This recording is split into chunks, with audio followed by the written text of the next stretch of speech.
Well, I think this is a part of seeing that we are now facing in Europe both military threats with the war in Ukraine, but also hybrid threats, disinformation, and on various topics we see threats emerging from Russia and from other actors.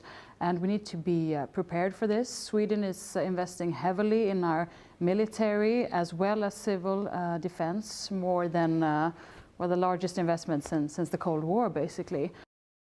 Well, just last week I was in Brussels meeting with my ministerial colleagues and listening to the discussion around the table. I think it's very clear that there's a strong support for Ukraine and for also increasing our support.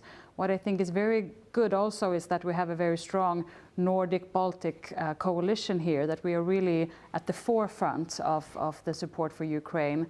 Actually, we are the second largest donor of military support together to the Ukraine after the US. And that gives us credibility, I should say. We walk the talk when it comes to supporting Ukraine, and now we have to do all that it takes to maintain and increase this support.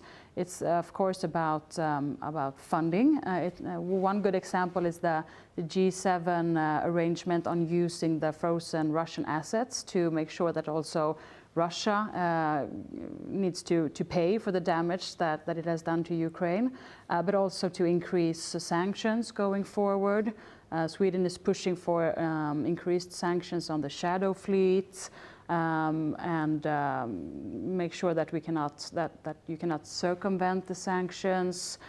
We are also looking towards measures against the Russian energy sector, and also increase import tariffs could be another example. So I think we need to work very broadly. The Swedish government has also sent a letter to the President of the Commission asking her to basically task every new commissioner with finding measures to restrict Russian influence, whether it be on the field of trade or energy or migration. We need to see that Russia is posing a threat to European security for the foreseeable future, and we need to act on all levels that we can.